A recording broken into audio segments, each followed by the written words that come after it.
Good evening, everyone. For any of our guests this evening, I'm Isla Berman, the Director of Architecture, and it's with great pleasure that I'm able to welcome Teddy Cruz to CCA this evening. Originally from Guatemala City, Teddy is an architect who runs an interdisciplinary international practice that's dedicated to socially engaged architecture and urbanism. His recent research include important projects such as border urbanisms, strategies of surveillance, and tactics of encroachment in relation to the Tijuana-San Diego border. This and his other important works address traditionally overlooked poor, minority, and immigrant communities and spaces, the creation of affordable quality housing and public infrastructure for these constituencies, and the development of projects that attempt to overcome, within the realm of design and advocacy, physical and cultural barriers resulting from ethnicity, race, and economics through urban and architectural spatial tactics and strategies. As part of his projects, he's developed works that map the conditions of local conflict that emerge from colliding artificial and natural ecologies, or from top-down development and bottom-up activism across border territories that have been essential in creating new models of urban intervention. Teddy is a prolific, very prolific, activist, architect, and urbanist, and one of the main questions that he asks in his work is, can architects, besides being designers of built form, also be designers of political processes, economic pro forma, and of collaboration across institutions and jurisdictions? And that architects must start to re-engage the invisible forces and vectors of power that shape a territory, reorganize systems of urban development, and challenge existing political and economic frameworks that have led to our current socioeconomic and environmental crises. Teddy operates across many disciplinary domains and has achieved national and international recognition for his work in many different areas. In the last 3 years, he's developed more than 20 exhibitions, including participating in shows such as the Rotterdam International Architectural Biennale, the Museum of Modern Art in New York, the Carnegie Museum in Pittsburgh, and the new National Museum of Art for the 21st Century in Rome. He's lectured extensively on his work in over 100 international venues in the last 4 years alone, which is amazing, and has published widely, including such publications as Small Scale New Change, New Architectures of Social Engagement by the Museum of Modern Art in New York. He's also received numerous honors for his work and awards for his work, including the Rome Prize in Architecture, an Emergent Voices National Design Award from the Architectural League of New York, the James Stirling Prize, and also such awards as the Global Award for Sustainable Architecture by the Cité d'Architecture and UNESCO in Paris, and the Visionary Leaders Award. It's a unique honor given to 12 extraordinary leaders on the front lines of key social issues worldwide, created by the Ford Foundation. Teddy received his architecture degree from Cal Poly and a post-professional master's degree from Harvard University Graduate of Design. He's currently a full professor at the University of California in San Diego and has also taught at SCI-Arc, Woodbury, and the New School of Architecture. He's also the director of the Political Ecuador Conferences, and he's on many boards, including those for the Buell Center, at Columbia University, and the Hammer Arts Council. It's really tremendous for us to have Teddy Cruz with us this evening. Please join me in welcoming Teddy Cruz.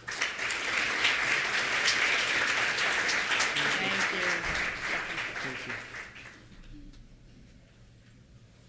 Thanks for that introduction. And thanks for inviting me back to CCA. And it's been a while, so I could not avoid including, how would I call it, a little bit of the best hits? How would you say that, in terms of somehow summarizing the most important principles, if I can call them that have emerged in the last years that ultimately incrementally began to reshape my practice as it is embedded in this particular juncture, which is the border between Tijuana and San Diego, and from there to maybe begin to challenge our own pedagogical protocols, equally our professional systems in terms of architecture. So I'll try to be as efficient as I can. in taking you through some of those most important issues that have been part of my research in the last years. Obviously, you know, in a sense, I'm thinking about it constantly, and I would like to begin by speaking of the obvious, because it seems to me that the obvious continues to stare us in the face, and we are unable to engage it. And obviously, what I'm talking about to begin with, there are so many obvious things that we need to discuss. It is clear by now, I think, that the celebrated metropolitan explosions of the last years of economic boom produced in tandem a dramatic project of marginalization. And I'm thinking the kind of radicalization of this urban asymmetry across the world that has been at the center of today's crisis is something that we must continue to reflect on critically. And by that, of course, I mean that for every single global city that was celebrated in the last 15 years, we can maybe account for the incremental explosion of slums everywhere in the globe. So one first premise that I would like to begin with is really the question, obviously, that continues to preoccupy some of us today. What produced the crisis in the first place? In a sense, the conditions that produced the crisis across so many different registers could become and should become the material for the designer today, the sort of visualization of those conditions, the exposure of those conditions across institutions and so on. In that sense, I'm thinking of these two particular lines that for me became an exercise recently in trying to attempt to visualize that crisis. I know that it is, in a sense, the crisis today is really distributed across so many different systems. But I was really enamored by this project begun by two French economists, Siketty and Saez, who in fact developed one of the most compelling understandings and research having to do with inequality in the United States. They basically confronted two lines, even though for a lot of economists and, or any kind of scientific methodologies that depend on econometrics to really engage information, sometimes those graphs and the statistical information remains very opaque to many of us as designers. So I wanted to undress a bit the powerful analysis that they made. They confronted two lines, basically, obviously one on top of each other, two lines that stretch and bend across time. As you can see, there are two peaks at the ends of these two lines, and there is a mirroring line beneath that reflects, echoes those peaks as well. And in the middle, you see a valley. What I'm talking about is that across the last 80 or so years, we have witnessed two moments in recent history that have been incredibly dramatic. Obviously, for any politician that speaks about the economic downturn today, might begin a speech constantly referring to the Great Depression. Obviously, I wanted to begin by amplifying what happened there and why do we keep referring to that similarity. So it is obvious by now that in these two moments in recent history, we find the largest income inequality in this country, and for that matter, really in the world at large.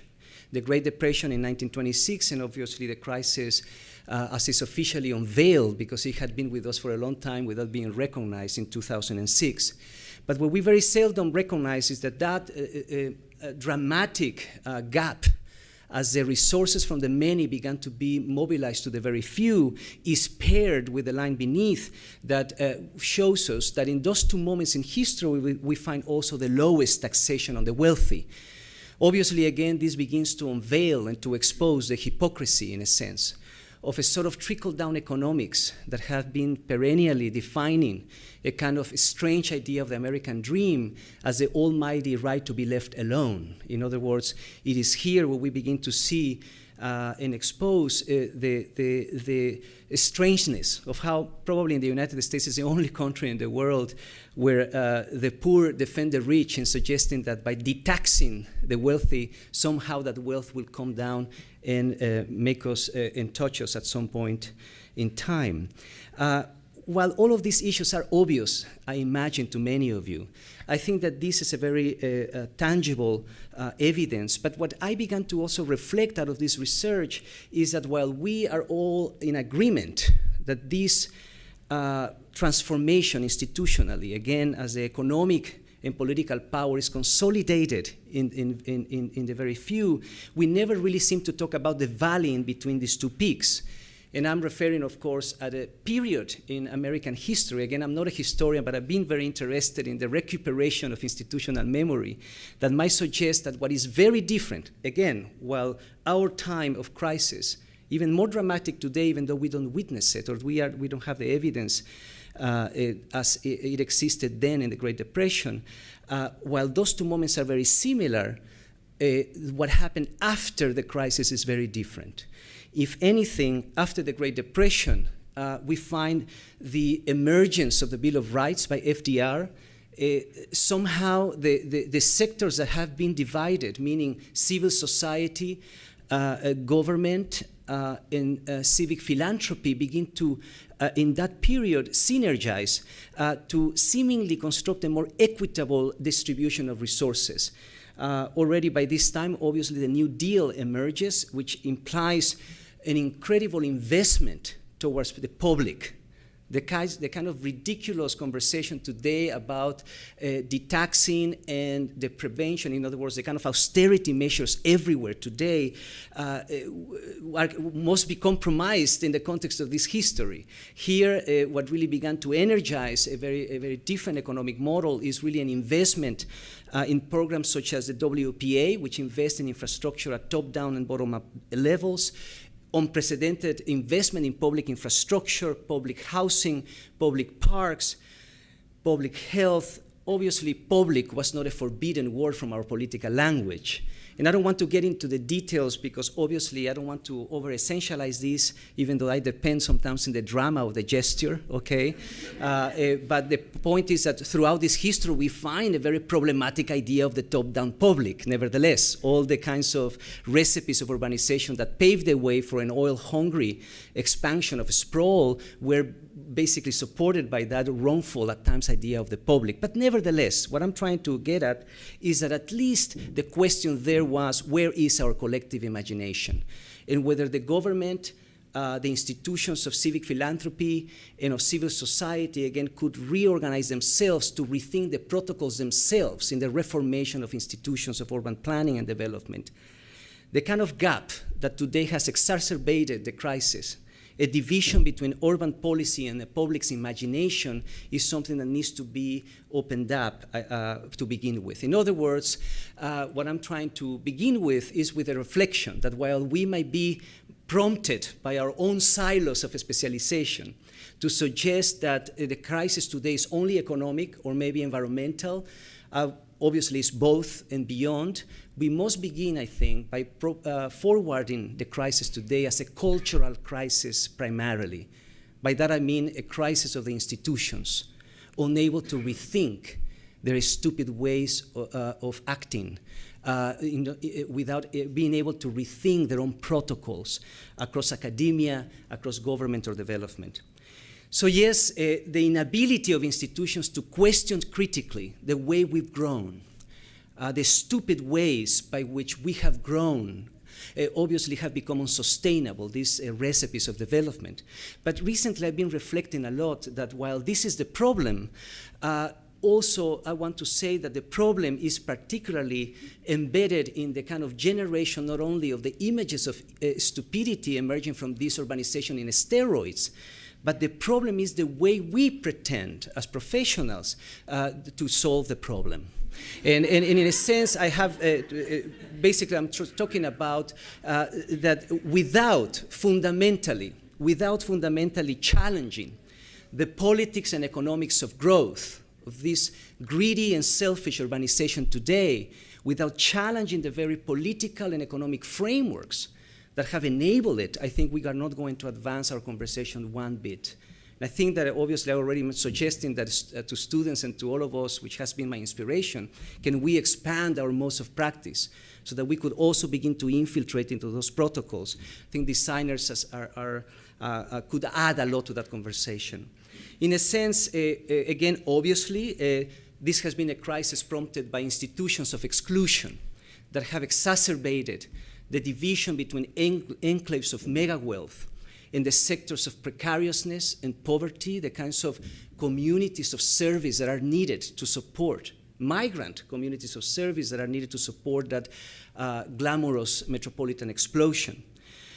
Also, obviously, those recipes of urbanization in the last years have in fact very intelligently camouflaged privatization as public. In that sense, I am trying to say for a moment that because FDR will not come back anytime soon, and I'm referring back again to the Valley, we need to urgently today rethink our conventions, our generic interpretations of what the public means. In that sense, I'm trying to remember the words of Oki Ewensor, with whom I had a conversation about this, and it was clear that we need to move from the neutrality of the public. We talked about this. One of the most compelling images in the process of the civil rights movement in this country, at least in my mind, I mean, the process is very complex and full of nuanced, evolutionary kind of processes and contestations, but nevertheless, if there is one image that catapults this promise, is the moment when that activist, Rosa Parks, sat in the seat that did not belong to her. What I was reflecting about this is that at that time, that bus was public, but obviously it was not accessible to everyone. So this is what I mean about the rethinking critically of the public in the context of inequality, moving from the neutrality of our generic and naive ideas of the public to the specificity of rights is an urgent transformation. Can we in fact design or re-engage the construction of protocols? That would suggest that many of us as engaged in design fields, particularly architecture from my point of view and urbanization, we must have to engage the specificity of the political. Really, we need to get to levels of accuracy in entering and exposing those institutional mechanisms that have produced the conditions of crisis today. For me, it has been essential, in other words, to radicalize the locality where I live and work. It's not to say that, obviously, and I will get to this later, but what I want to present to you in the context of my research of the Tijuana-San Diego border is something so unique. While things are dramatized there, those conditions are reproduced everywhere in the world. I imagine in San Francisco, you can all have stories about these types of relationships being here emblematized as well.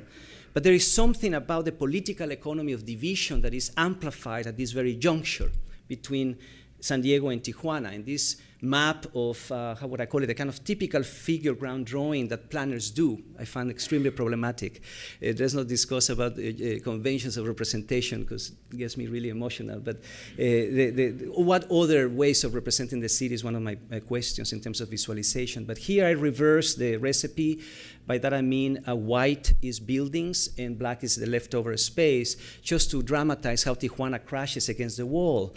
The blue, which I leave there as one of the elements in my editing of the information, represents obviously, not represents, it is the Colorado River descending south, becoming the Alamar River, and entering into Tijuana, becoming the Tijuana River, and then exiting back into the US, into San Diego, across the Tijuana River estuary, and then ending in the Pacific Ocean. I'm telling you the characters here because later I'll tell you a story that involves them. But nevertheless, one way of introducing this territory and this collection of crises across the territory is an exercise that I developed in the last years. While my work obviously has been inspired by that border itself, many times I'm not clear in suggesting that what really truly inspires me is the transversality across that border, as this border as an artifact is reproduced infinitely in the territory, in the kind of fragmentation and division of institutions. So I cut a cross-section across this territory just as an exercise. I called it a 60 linear miles of transborder conflict. I decided wouldn't it be interesting to begin 30 miles deep into Tijuana and begin to move sequentially, photographing environments where I would see the kind of physicalization of global conflict in the territory, conveying the moments where ecologies clash, whether it is top-down forces of urbanization colliding with bottom-up social or ecological networks. So beginning in Del Mar, in the edges of San Diego, I chose the Rancho Santa Fe because it's one of the places that is extremely wealthy. In fact, that's where the Pritzkers live. I began to document how developers began to flatten the territory, the kind of the differential of canyons to install the cheap recipes of suburbanization in the shape of master plan gated communities, the conflict between top-down development and the topography. And if we follow the sequence, we begin to now find the conflict between large freeway infrastructure and the watershed. Obviously, the large ecology of freeways that descend across the coastal cities clashes with much of the hydrology, the natural hydrology of the watershed systems. The conflict between gated communities and everyday life, or as my friend Rebecca Solnit called it, the apartheid of everyday life or social life, and an urbanization that has been perpetuating itself as an archipelago of emptiness, of voids across the territory, dividing communities and jurisdictions. The conflict between military bases and environmental zones began to realize that the only places where the otherwise continuous urban development from Los Angeles to Tijuana is interrupted is where these military bases are placed, reminding us of the strange, again, alliance of systems of control and development now overlaid with issues of environmentalism. The conflict between formal and informal economies in densities, as many neighborhoods in San Diego have begun to retrofit themselves by immigrants. The conflict between two border cities that historically have repelled each other, have not collaborating at all in shaping their future. The conflict now between the river and the border, at that very juncture, right? When every time I give tours of the border, this is an official stop, where we see the concrete channel of Tijuana crashing against the wall and transforming again towards the Tijuana River estuary. The conflict now in Tijuana between informal settlements and the natural ecologies, as also the slums in Tijuana are overlaying environmental systems. The conflict between factories and emergency housing, as in Tijuana, many of the maquiladoras place themselves around the slums to borrow cheap labor. The conflict between density and sprawl, as developers from Tijuana are reproducing the recipes of sprawl from San Diego, but in miniature. And finally, at the other end of these 60 linear miles of transborder conflict, we find, again, one of the most dramatic of all conflicts is that amazingly dramatic site where the border wall, after traveling miles and miles of the Tijuana territory, finally sinks into the Pacific Ocean, amplifying the conflict, I think, that is at the center of our debate today, the conflict between the natural and the political. And this is the image that I amplified as a huge, 90 feet long image, juxtaposed with the horizon of local conflicts, as I was commissioned to install it on the facade of the US Pavilion in the Venice Biennale, serving as a narrative that really framed the context of a curatorial project, presenting many practices in the United States that were rethinking their own protocols through, again, the conditions of conflict. But by that I mean, by the way, that what I was arguing is that in the very midst, how do you say that, at the juncture of each of those collisions is exactly where we need to reposition ourselves as architects, to retroactively, and in a kind of forensics of urbanization, expose the institutional mechanisms that produce ultimately that is stupidity, that type of collision. That conflict is amplified, obviously, by the physicalization of that into a wall that has been in many of our imaginations as artists and architects who work in this territory. So this wall that has, many times I've said, that has transformed San Diego into the world's largest gated community, suggests that obviously is emblematic of a very faulty, exclusionary idea of planning policies and urban policies that have perpetuated, again, this urbanization of fear, of separation, of division. At no other juncture in the world, this is one more dramatic kind of statement, at the bookends of that cross-section, we find some of the wealthiest real estate as the one found in the edges of that cross-section, barely 30, 40 minutes away from some of the poorest settlements in Latin America, as the one found in the edges of Tijuana. This radical proximity, again, of wealth and poverty defines almost every geography in the world today. So in the context of these images that have been for me essential in rethinking my procedures, I began to engage in the reading, in the kind of exposure or visualization of many practices of encroachment, as I call them, the many invisible transactions across these two cities that might begin to point at a direction in the rethinking of the political itself, for example. I've been meditating a lot about the need to reimagine a different language. And one of the main inspirations lately has been that the political, which has been misconstrued or misunderstood by students and many of us, I think, because obviously a lot of people have been so disaffected and disappointed about the politics today, that they think that, or we think sometimes that the political is to become a politician instead of really engaging it, at least in my mind, as that moment that emerges out of the collision of the top-down and the bottom-up, that might enable other ways of constructing the city today and other ways of constructing citizenship. I want to amplify citizenship primarily as a creative act today that reorganizes institutional protocols in the spaces themselves of the city. So I've been interested in the many acts of transformation, of retrofit, of alteration, not only in the hands of immigrants of the city, because that could point at a very different future in terms of rethinking urban policy, but also in the hands of other communities of practice. So I've been documenting some of these stories that are emblematic of these processes, such as this one that I call a chronology of an invasion, as I mapped very simply, in a sense, the archipelago of voids. Once we erase the city, what remains is a series of islands of emptiness, that for many artists have been really just pieces of poetic gestures that are metaphorically translated into installations probably, or architects thinking that intervention into this is about the imposition, let's say, of artifacts, when in reality what I began to realize is that many of these, obviously, these islands are the result of backward urban policy.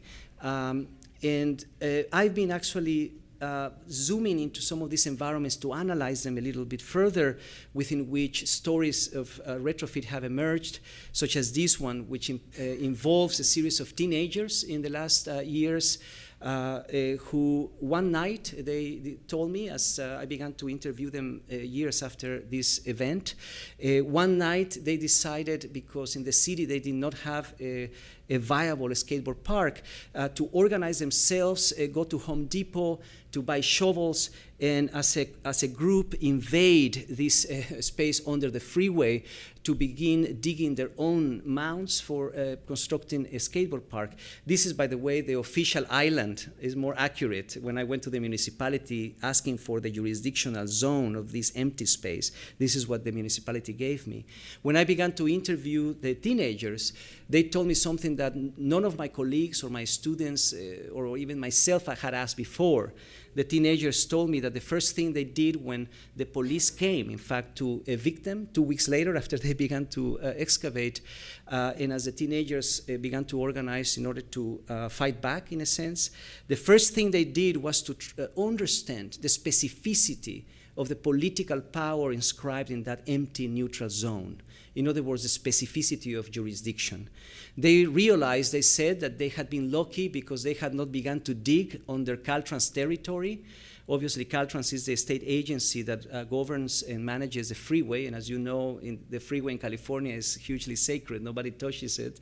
They realized that they had been lucky because they had a dog under an arm of the freeway that belonged to the local municipality. They were also lucky, they said, that they had begun to realize that they had to began to dig in a sort of Bermuda Triangle of jurisdiction between Port Authority, Airport Authority, two city districts, kind of in the border of two city districts with different representation, and a review board. So all these red lines, in essence, are the jurisdictional power or the institutions that govern that particular no man's land. So they decided, with that knowledge, obviously, as skaters, to organize themselves and confront the city, to look for the political actors that represent many of those institutions. They negotiated with the city attorney and the city council that took liability. The city told them that in order to continue the negotiation, they had to turn into an NGO, and they didn't know what an NGO was. They had to inquire up north in Seattle, a group of teenagers who had gone through the same experience in building their own skateboard park. I'm saying this because in activist practices, the transference of knowledge and the sharing of knowledge is important. They realized they had to really get their act together in organizing themselves, in getting, obviously, a lawyer, begin to fundraise, begin to generate the budgets that would really feed and sustain their practice. They had to be aware of every single permit that had to do with temporal encroachment in the city that could offer loopholes in the system. They began to realize that the fragmentation of the city mirrors the fragmentation of public management and the fragmentation of resources that are redundant and in a sense obsolete. And they began to even question the definitions of public space and open space that were written in the code. An incredible story that I don't have time to go in detail, but they won the case out of the persuasive sort of making a case for the necessary expansion of the categories of land use and definitions of open space. Why is it that this space, this leftover space, could not be part of the inventory of public spaces in the city? Out of a transference of liability, they got they got the space and were able to build their skateboard park. For me, this story, as lyrical, as naive, as whatever you might comprehend it, for me is an incredibly emblematic gesture that suggests how an act of transgression, an informal act of encroachment, can begin to trickle up if it's supported by an intelligent process by which resources and the chunks of the political are reorganized so that it trickles up to transform top-down legislation. And this journey from the bottom up to the top down is something that we never really talk about, because many of us working at this scale of small pieces, they always denigrate us as if it is not important. But I think it must be evident, hopefully, that the excuse is that by looking at the small, we might reimagine the large. Obviously, also it suggests that conflict can be and must be a creative tool.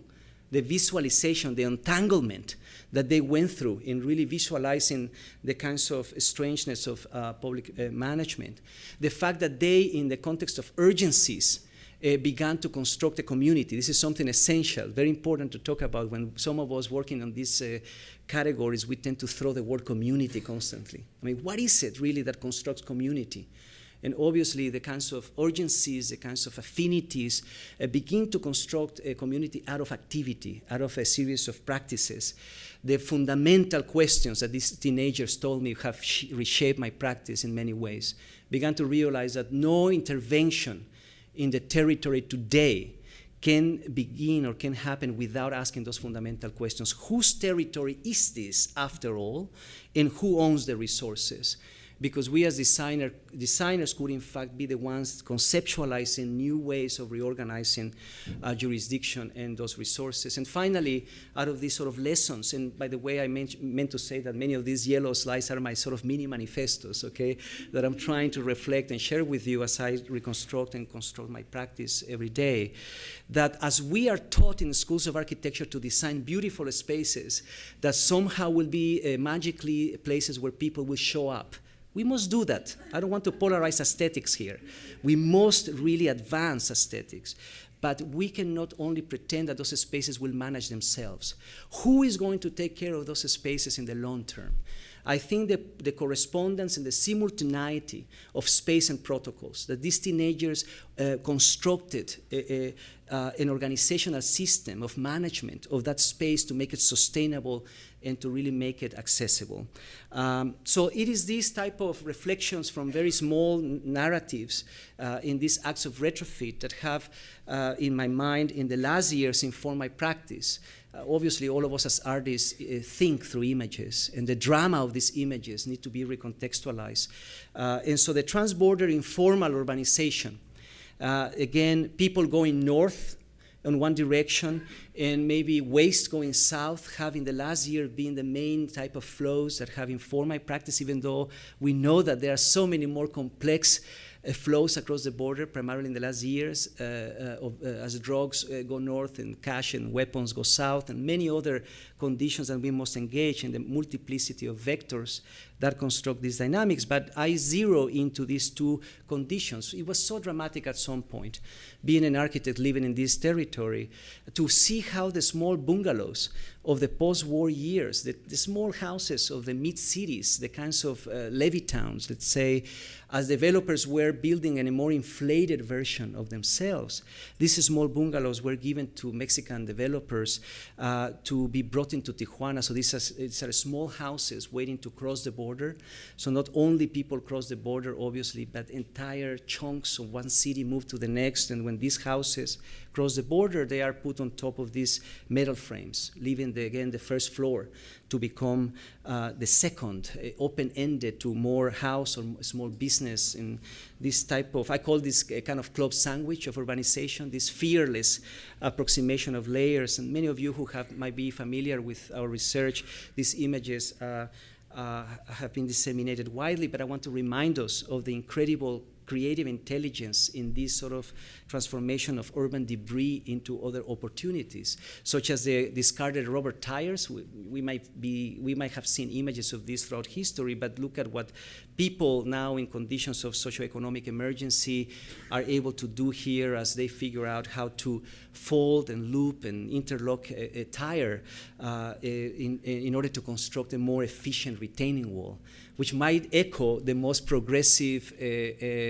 urban theory today as we begin to rethink the functionality of systems, from unit to systems and so on. I don't want to glorify poverty or romanticize it. I am just, as an architect, witnessing the kind of dramatic ways by which this creative intelligence embedded in these informal settlements transformed the garage doors from Southern California into the skins of new housing.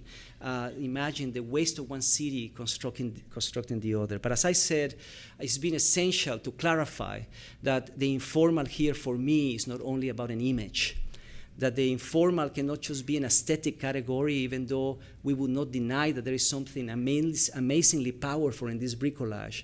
But it's dangerous to romanticize it in a way. We must, I think, primarily advance the interpretation, the conditions of the informal, not as an image only, but primarily as a praxis, that behind many of these transactions, with things, with material culture, with economies and politics, there are informal procedures. It is those procedures, socially and economically, I think, what we could learn from. If some of us might take the task, how would I call it, masochistically, to engage in research projects by which the informal is translated into new conceptual frameworks that could be devices and tools to rethink intervention into the official city. Accompanied by these acts of translation of the informal into new models, I always ask, what is the conflict we are engaging in our practice? One of the conflicts that for me has been essential in amplifying our work at times in Tijuana has been the recognition of the conflict between factories, labor, and housing. It's almost as if I was to ask the students, enter into a conflict in the urban realm and try to identify the actors and the institutions of that conflict, and let's now design the scripts by which those actors can be summoned into a new type of debate or relationship. Obviously here it was clear that the conflict between factories, labor, and housing emerges because maquiladoras in Tijuana place themselves very close to the slums, let's say, from which they can borrow labor, cheap labor, without giving anything in return. And I want to really move faster through this section, which is probably the one that is most recognizable, but for some of you students who might not be familiar with this, I wanted to dedicate these images once more. What I'm suggesting is that, as we discussed earlier today with NOMA, the group, is that sometimes we need to take a detour, that while we want to really attack the problem, let's say building housing for the poor, which has also exacerbated the problem, by the way. I'm at odds at times with institutions of charity that think that only by building houses will solve the problem, when in reality we are not building communities.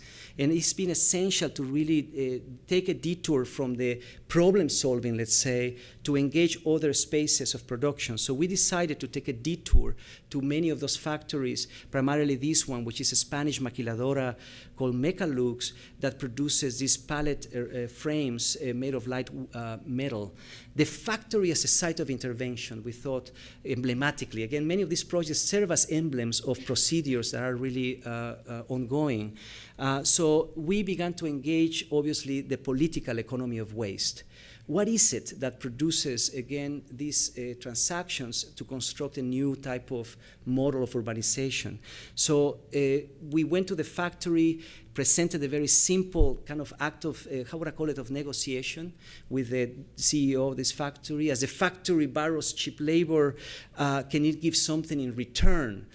In the shape of micro infrastructures. Let's say as architects enter into the factory to design new combinations of pieces that can be used to retrofit themselves into the precariousness of the informal settlement, involving the value, the hidden value of sweat equity in those environments. After all, those canyons, those informal settlements are factories themselves of housing.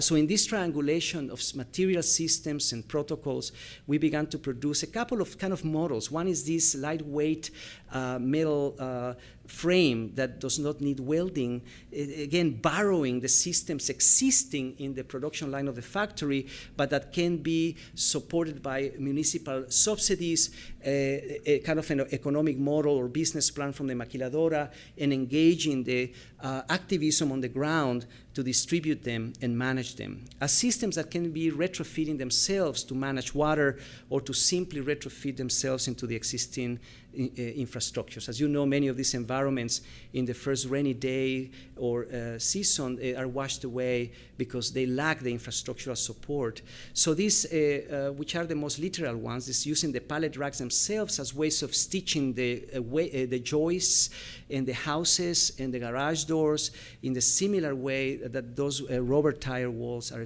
threaded. Began to produce a variety of configurations that spoke of fundamentally one notion that has been essential to me. Can we imagine infrastructure differently? Can, in fact, infrastructure be a differential system that negotiates time and space and boundaries? Can it really suggest a new type of condition that can enable new correspondence between space and the social? Obviously, this is part of many of you who are studying urbanism and are engaging in the most interesting urban theory today. This echoes much of the discussion about the need to think of infrastructure as an anticipatory system that manages, negotiates time, boundaries, space, and resources. That is the complexity that I think we have not engaged as designers, and that obviously is latent and very evident in these environments.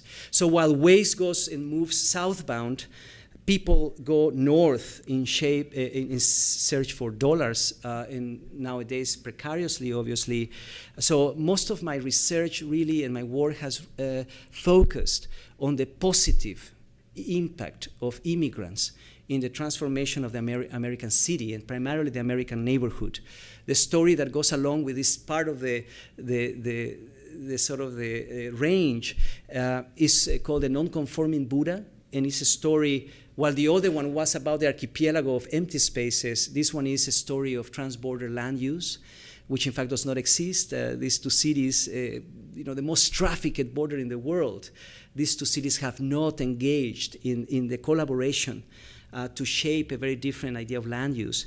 So in a very lyrical way, I splice the two land use conditions. To the north, you find the large chunks of land use categories, bedroom communities massively separated from slivers of malls or commercial and so on. But to the south, you find the confetti of alternative uses that are more three-dimensional and compacted in Tijuana.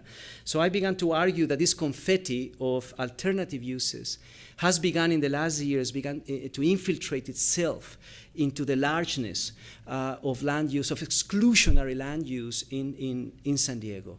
And when this confetti hits the ground, when it's physicalized, and this is what I say by getting specific, when it hits the ground, it ceases to be an abstract thing and now begins to enable the transformation of space as immigrants begin to alter the monocultural and mono-use parcels of many of these older neighborhoods into informal, temporal, socioeconomic contingencies, as I call them. Obviously, I'm talking about the informal economy that is plugged into a garage or the illegal granny flat that is built behind an official house and so on. And these alterations, this urbanization of adaptation has been part of our research.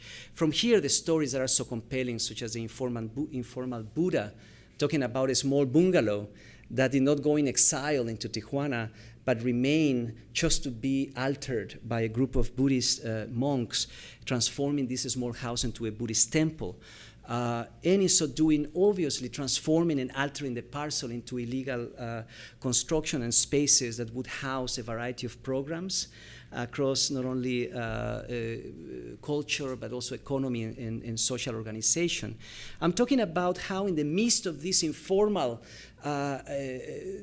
alterations of space and economy, we find the existence, which has been off the radar of our conversation, by the way, of agencies such as this Buddhist temple that are in charge silently, tacitly, of translating, interpreting, reorganizing those invisible entrepreneurial energies into new programming, into new types of policy.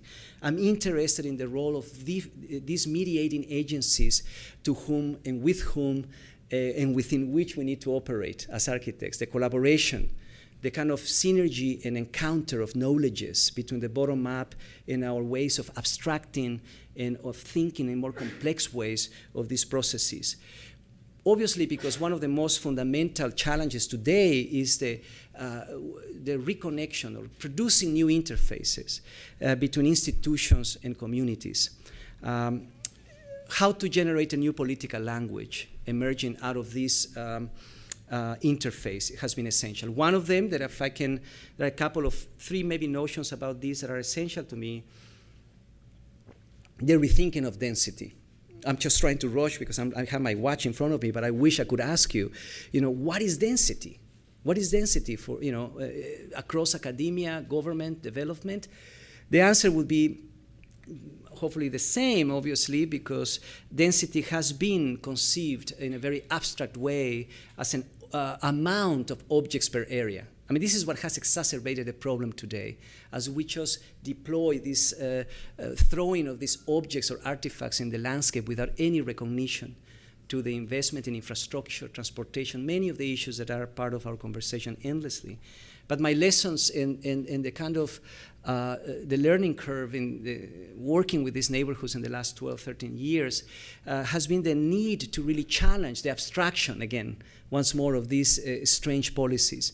That in many of these neighborhoods, density could be measured differently. In fact, as an amount of social exchanges per area. What image would that generate? And obviously, how can it be quantified and instrumentalized to rethink zoning?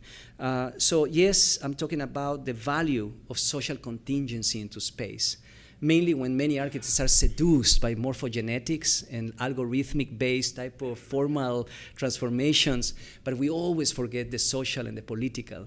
I many times say, if parametrics could do to the social and the political what it does to form, then it would be, we would talk. So in a sense, I'm trying to present again the possibility that marginal neighborhoods really become sites or have become sites of production. In that sense, we need to rethink ownership. This is another kind of tenet in my collection of mini manifestos. What I'm trying to suggest is, again, once more, the obviousness of today's dilemma, that the urbanizations, the unsustainable urbanizations of the last years were guided by a bias towards urbanizations of consumption, when in reality, many of these marginal communities around the world remain sites of cultural production and of socio-economic production in a sense. So the kind of problematizing of urbanisms of consumption and production is essential here. That's the reason many of these marginal neighborhoods have become sites to rethink these issues. So while the factory became the site of intervention in this detour in Tijuana, in San Diego, the site of intervention has become the developer's spreadsheet to kind of steal the knowledge of the developer, right? That has been able to intelligently manage and control resources and time, the management of time and resources. Can we inject into the abstraction of this development pro forma that has homogenized ultimately the aesthetics not only, but the form of a contemporary city? Can we inject into that developer's pro forma the ambiguity and the entrepreneurial agency of informal economy, the hidden value of sweat equity, and in fact of collaboration, obviously in support of new political representation of many of these dynamics and so on? Can we reimagine the pro forma by injecting into it the practice of two women who transform a 3-bedroom apartment into an illegal nursery, and at the same time this is supported by silently, tacitly, camouflaged by a social service organization embedded in this neighborhood, many of these NGOs working in these environments that can channel funding to support that? Can we, in fact, imagine many other cases? I would love to share many of the kinds of cases that I've discovered in my relationship to this particular community, across food, across art, social practice, the entrepreneurial, the value, the hidden value of this economic and social organization must enable us to rethink the pro forma itself.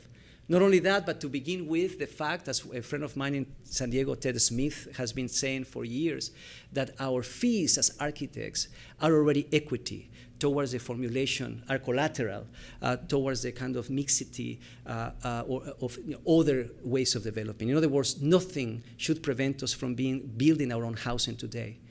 If we were to rethink these modes of collaboration, not only among ourselves, architects becoming developers, but also in collaboration with communities.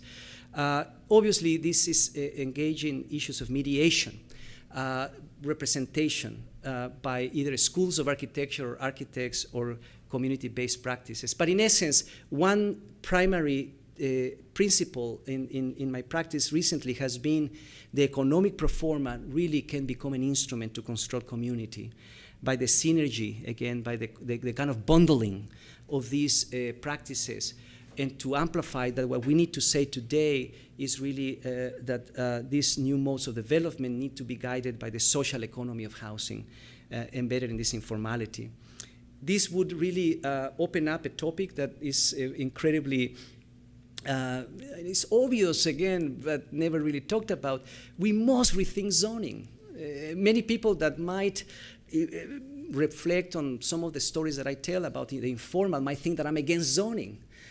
I am against stupid zoning. I think that zoning must be elevated as what it was at some point, at least conceptually, if I can be romantic about it. In other words, zoning has been perpetuated as a punitive tool that prevents socialization. In fact, in its very early days, if I can say that, zoning was conceived as, in fact, a generative tool that organized activity, but also, why not to say economy in this case. So this new zoning, or rethinking zoning, and the rethinking of new forms of governance at the scale of neighborhoods.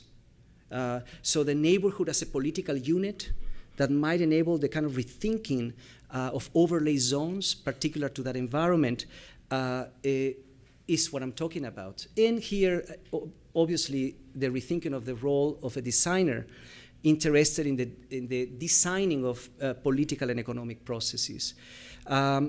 This is a micro-policy that we designed with the nonprofit organization Casa Familiar years ago that was presented to the municipality of San Diego, to the planning department a few years ago, where we made a case for these nonprofits working in these neighborhoods, suggesting that they could become the mediating agencies, the informal city halls that could obviously do what they already do best, the kind of bundling in the representation of these transactions. So we proposed that to the planning department and to the city that the neighborhood of San Isidro through Casa Familiar could become a laboratory to test this possibility, that the nonprofit would map all the pixelation, all the illegal economies and constructions in the last 25, 30 years, and officially put them in the map so that they would be recognized to transform categories of zoning. In relationship to new modes of communication with the community, something that I've been extremely critical has been the reductive and patronizing advocacy planning in this country that has just benefited style and the packaging of identity in many of these communities in terms of just transforming the idiosyncrasy economically and culturally into just facades and without recognizing the operational value of people negotiating boundaries, again, and resources. This is a long story, so in a sense, I'm not going to talk about the games that we had to really shape to talk about density differently. I would love to tell you about this lady. But in a sense, out of that, I'm interested now here as an artist, thinking that I could be also producing artifacts that could enter into the debate. They mediate a conversation. They begin to produce new definitions of density and so on. As this lady told me, fundamental, she said, can density be measured by spaces, not objects? That immediately begins to rethink the process, obviously. The municipality that partners in this and in fact enables the recognition of these invisible, all these alterations, mediated and represented by, I'm saying this because maybe some of you might say, well, it's dangerous to visualize in the map the informal. I think for me it's essential as a way of beginning to produce the evidence, but that needs representation. Obviously, it cannot be left to its own devices. Somebody has to camouflage. Somebody has to really interpret, and that's the role of many of these nonprofit organizations. And finally, how the municipality enables a nonprofit to become the facilitator of permits, to replace the old additions with formal and more official ones that respond to code, but to engage these property owners who might not have resources, but they own the parcels out of social contracts that are designed in collaboration. This is what really needs to be amplified in the kind of preventing of gentrification in a sense. By that I mean the co-ownership of the resources. So the nonprofit partners with these residents to co-develop these parcels, and finally enacting new types of financing as the typical tax credit-based subsidy loan that would benefit a large affordable housing developer that would have to design and build a building that is 50 units in density to be competitive in terms of tax credits. Those 50 units are now broken apart by the nonprofit and managed and represented by the nonprofit in order to support economically the construction of these units. I know that I'm rushing through this. This is the most essential part of the work, has been to, in this sort of mandala, suggesting that design here is really trying to produce new interfaces across divided institutions, new forms of economic and urban development. So maybe some of you who might want to talk about this later, I don't know if there is going to be time. I'm interested in transforming or challenging tax credit-based development that has been so paradigmatic in the context, and really try to benefit communities. Just to clarify what I meant by the distribution of these pieces is that if all of the units that are going to replace the old ones are built at the same time, the nonprofit can prepackage that as a kind of 50-unit project. But it's not about one big building, it's about an incremental density. That's what I mean, the reversing of the terms, which reminds us in a way that at some point in this country, that's what was happening. As many of the older neighborhoods that we love were not built out of big buildings, but out of duplexes and fourplexes, as if it suggests that at some point the lending and the zoning agencies of this country benefited the small guy in neighborhoods that could sustain an economy by building a granite flat, etc. So this is what I'm trying to get at, how to return, mainly in these transitional zones in the city, to those types of scales of development. But this could not happen, obviously, without new political representation and public participation. This is essential to the kind of equation. How do we intervene in the interface with the public?